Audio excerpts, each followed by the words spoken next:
دین کی طرف میں نے چلنے کی کوشش کی تو جو میرا پہلا انٹریکشن تھا وہ تبلیغی جماعت کے ساتھ تھا. اچھا ماشاء اور اللہ. میں بڑا انہیں کریڈٹ دیتا ہوں کہ ان کی وجہ سے جو ہے بڑی مجھے استقامت ملی اور ایک اچھا ماحول ملا, اچھے دوست ملے. تو 2016 میں مجھے یاد ہے میں نے چلہ لگایا, 40 دن کے لیے میں تبلیغ میں چلا گیا 2016 میں. جی. تو اس کے بعد جو ہے بڑا وہاں سے ایمان سیکھا میں نے تبلیغ سے, اور ایک کیفیت بدلی, کیونکہ ظاہر ہے سارا ماحول کی بات ہوتی ہے. آپ دنیا کے ماحول سے کٹ کے جب آپ مسجد کے ماحول میں جاتے ہیں تو اس کا اپنا ہی ایک نور ہوتا ہے اور اس کا اپنا ہی احساس ہوتا ہے. تو اس کے بعد پھر مجھے مزید پتہ لگا کہ اہل حدیث فرقہ بھی موجود ہے, تو انہوں نے مجھے کچھ پروگرامات میں بلایا اور وہاں پہ میں نے نعت خوانی کی اور یہ حمد پڑھی, نعت اور حمد. تو مجھے پتہ لگا اچھا ان کا تو نماز کا بھی طریقہ مختلف ہے. تو آہستہ آہستہ مجھے سمجھ آنے لگی کہ مطلب کہ ان میں بھی ڈفرینسز ہیں. ہاں بالکل. تو اس کے بعد پھر میں نے کیا کیا کہ میں جن چیزوں پہ بھی ڈفرینس ہوتا تھا نا اس کے بارے میں پڑھنا شروع کر دیتا تھا, یا اس کے بارے میں ریسرچ کرنا شروع کر دیتا تھا کہ اس کی باریکی میں جاؤں کہ یار یہ کیوں فرق ہے. اگر ایک رفع دین کر رہے ہیں, ایک جو ہے جماعت جو ہے رفع دین کر رہی ہے, ایک نہیں کر رہی, تو وہ کیوں نہیں کر رہی. دونوں کے دلائل دیکھنا, دونوں کو جو ہے سننا, اور اس کے بعد جو چیز مجھے صحیح لگتی ہے تو میں پھر اس کو لے لیتا ہوں. صحیح. اس کے اوپر مجھے کافی مشکلات بھی ظاہر ہے آئیں کہ میرے جب دوست میری کسی رائے سے جو ہے اتفاق نہیں کرتے تو ظاہر ہے پھر وہ سمجھانے کی کوشش کرتے ہیں یا پھر وہ ذرا اور نظر سے دیکھتے ہیں پھر. صحیح. تو یہ تھوڑی بہت جو ہے کبھی کبھی مشکلات جو ہے نا پیش آ جاتی ہیں. صحیح. سر دو چیزیں بتانے, ایک وہ پہلا جب آپ سنگنگ کرتے تھے تو کون سا گانا تھا جس سے آپ کو مقبولیت ملی, اور پھر جب مذہب کی طرف آ گئے تو پھر وہ کون سا نعت تھا جس سے آپ کو مقبولیت بھی ملی اور اس سے آپ کی جو کام تھا وہ بھی اپریشیٹ ہو گیا. جب میں سنگنگ کرتا تھا نا تو اب ایک شو آیا تھا پاکستان میں, پاکستان آئیڈل کے نام سے. جی. تو وہ پہلا شو تھا. ویسے تو امریکن آئیڈل بھی ہوتا ہے, انڈین آئیڈل بھی ہوتا ہے, بڑے عرصے سے چلتے آ رہے ہیں. صحیح. تو پاکستان میں پہلی دفعہ وہ آیا تھا, اس میں سلیکٹ ہو گیا تھا. صحیح. اور پھر جب ہم یہاں ابھی ہم اسلام آباد میں ہیں تو پھر کراچی ہم گئے تھے مزید اس کی ریکارڈنگ کے لیے. تو وہاں پہ نا ہوٹل میں ہمیں انہوں نے ٹھہرایا ہوا تھا اور وہاں پہ ہم سارے سنگرز نا مل کے گانے بجاتے تھے اور گاتے تھے. اچھا. تو ادھر نا کسی نے ویڈیوز بنائی تھیں تو وہ ویڈیوز کافی زیادہ وائرل ہو گئی تھیں. اچھا. میں گٹار بجا رہا تھا اور گانے گا رہا تھا. ایک یہ وجہ بنی تھی پاکستان آئیڈل میں سلیکٹ ہونے کی, صحیح, میرے مشہور ہونے کی, کیونکہ اسلام آباد میں پتہ لگ گیا تھا کہ ایک لڑکا یہاں سے سلیکٹ ہوا ہے. تو مجھے بڑی چھوٹی عمر میں پیڈ ایونٹس ملنے شروع ہو گئے تھے. اچھا, کہ میں پیسے لے کے پرفارم کرتا تھا مختلف اسکولز وغیرہ میں. اور اس کے بعد جب میں نعت خوانی کی طرف آیا اور یہ نشید کی طرف آیا تو میں نے تو سوچا بھی نہیں تھا کہ میں مطلب کہ نشید پڑھوں گا یا نعت یا حمد پڑھوں گا. میں نے تو بالکل ہی سنگنگ کو اپنی جو ہے نا اللہ حافظ کہہ دیا تھا. لیکن پھر مجھے خیال اللہ نے دل میں ڈالا کہ اب ایک ہنر سیکھا ہوا ہے میں نے, تو چلو اس کو پازیٹیو وے میں استعمال کرتے ہیں. تو میں نے جو پہلی نعت پڑھی تھی وہ تھی میرا دل بدل دے, جنید جمشید نے جو پڑھی ہوئی ہے. جی. تو اس سے مجھے کافی مقبولیت جو ہے نا ملی راتوں رات ہی. اور اس میں کیا ہوا کہ میں نے جب وہ نعت پڑھی انہی دنوں میں مولانا طارق جمیل سے بھی ملا تھا جا کے.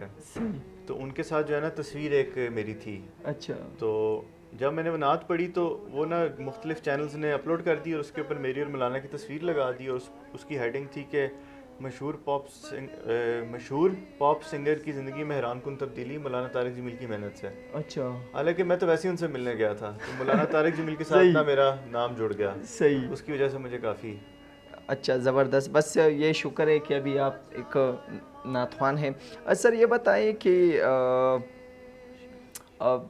دیکھیے ذریعہ معاش کیا ہیں آپ لوگوں کا, صرف پروگرام پیٹ کرتے ہیں یا اس سے علاوہ بھی آپ کا بیک گراؤنڈ میں کوئی بزنس وغیرہ ہے؟ میرا آج سے 4 سال پہلے میں نے ایک برانڈ لانچ کیا تھا کپڑوں کا اور ٹوپیوں کا اور عطر آئلز اور مختلف اس میں پروڈکٹس تھے.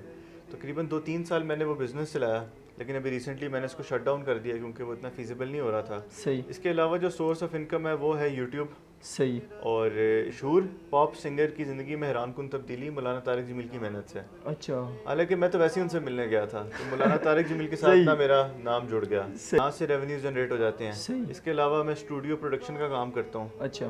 آڈیو پروڈکشن کا. تو جو مختلف نعت خوان ہیں جو میرے کلائنٹس ہیں وہ آ کے میرے پاس اپنی نعتیں ریکارڈ کرواتے ہیں یا نشید, وہاں سے بھی انکم ہو جاتی ہے, اور تھوڑی بہت ٹریڈنگ کبھی کبھی کر لیتا ہوں. صحیح. سر ٹیکنیکل اسکل کی آپ نے بات کی کہ میں آڈیو ریکارڈ بھی کرتا ہوں, وہ ایڈٹ بھی. یوتھ کے لیے کیا پیغام ہے جو لوگ اپنے گھروں میں بیٹھے ہیں جو کہتے ہیں ہمارے پاس جاب نہیں ہے؟ ٹیکنیکل اسکل کی اہمیت کتنی ہے؟ بھائی ٹیکنیکل اسکل کی اتنی اہمیت ہے نا کہ اگر آپ کو کوئی اسکل آتی ہے نا تو کام خود آپ کے پاس چل کے آئے گا. صحیح. وہ کام آپ کو ڈھونڈے گا, آپ کو کام ڈھونڈنے کی ضرورت نہیں پڑے گی. لیکن شرط یہ ہے کہ ٹیکنیکل اسکل ہونی بھی چاہیے. یہ نہیں کہ بس آپ تھوڑا بہت آپ نے سیکھ لیا تو آپ بیٹھ جاؤ کہ مجھے کام ملے. اس کی جو بھی اسکل آپ سیکھو اس کی آپ تہ تک جاؤ, اس کی باریکیوں تک آپ جاؤ. اور سارا جو نالج ہے وہ انٹرنیٹ پہ موجود ہے. آپ نے دنیا کی کوئی ٹیکنیکل اسکل سیکھنی ہے, مواد اس کا انٹرنیٹ پہ موجود ہے. اب یہ آپ کے اوپر ہے کہ آپ کتنی محنت کرو. میں نے جو ہے ساری آڈیو پروڈکشن کی جو جتنی بھی اسکل ہے یہ ٹیکنیکل یہ میں نے آن لائن سیکھی ہے. صحیح. اور دیکھ کے ظاہر ہے راتوں رات نہیں آتی, پیچھے بند انسان لگا رہے کسی چیز کے تو وہ سیکھ ہی جاتا ہے. اور اب الحمدللہ لوگ میرے پاس آتے ہیں اور میرے پاس ٹائم نہیں ہوتا انہیں دینے کے لیے, ریکارڈنگ کے لیے, اور کام میرے پاس بے شمار ہوتا ہے. زبردست, ماشاء اللہ. سر اب پڑھائی کتنی کی اور کون سے یونیورسٹی سے فارغ ہوئے؟ پڑھائی میں نے کی ہے BS میں نے کیا ہوا ہے لیڈرشپ اینڈ مینجمنٹ اسٹڈیز میں, اور میں نیشنل ڈیفینس یونیورسٹی سے میں نے یہ کیا. صحیح. فیوچر کا پلان کیا ہے بزنس کے حوالے سے, نعت کے حوالے سے, یا کوئی پرسنل پلان ہو جس سے آپ کی ترقی مزید ممکن ہو؟ فیوچر پلان میرا یہ ہے کہ ایک تو یہ نشید کا ہی سلسلہ جاری رکھنا ہے انشاءاللہ. یہ جو اللہ تعالیٰ نے ہنر دیا ہوا ہے اور اسی کی برکت سے جو ہے مقبولیت بھی ملی ہے, تو اس کو تو میں ساری زندگی ساتھ رہ کے چلوں گا انشاءاللہ. نشید کا معاملہ تو ساری زندگی ساتھ لے کے چلنا ہے. اس کے علاوہ میں نا سوشل کام کرنا چاہتا ہوں, کہ میں نے دین کا جو خلاصہ جو سمجھا ہے نا وہ یہی ہے کہ آپ نے دوسروں کی خدمت کرنی ہے. صحیح. آپ کے ہونے سے یا آپ کے کوئی بھی کام کرنے سے اوروں کو فائدہ پہنچنا چاہیے. تو میرا پھر یہی پلان ہے کہ جو ہے سوشل ورک کرنا ہے اور لوگوں کو ظاہر ہے دین کی طرف بھی بلانا ہے. کوئی ادارہ بنانا ہے, فاؤنڈیشن, ویلفیئر؟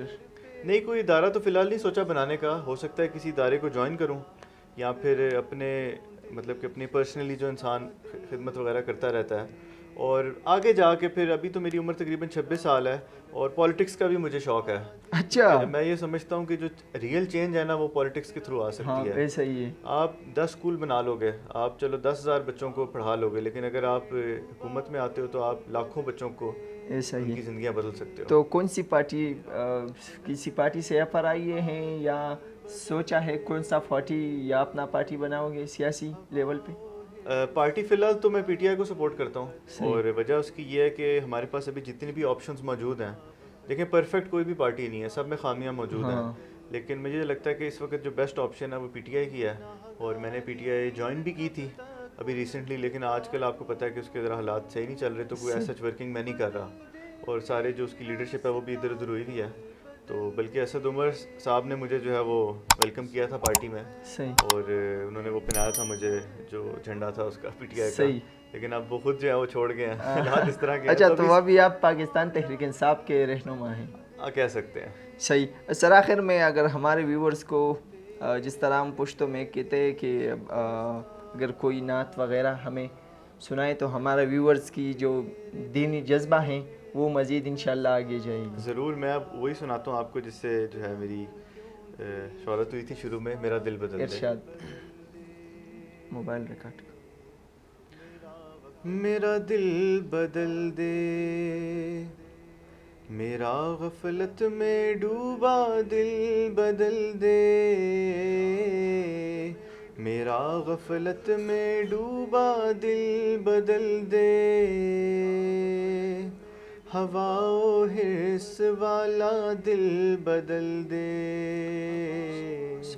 میرا غفلت میں ڈوبا دل بدل دے. گناہ گاری میں کب تک عمر کاٹوں, بدل دے میرا رستہ دل بدل دے, سنوں میں نام تیرا دھڑکنوں میں, مزہ آ جائے مولا دل بدل دے. پڑا ہوں تیرے در پہ دل شکستہ, پڑا ہوں تیرے در پہ دل شکستہ, رہوں کیوں دل شکستہ دل بدل دے,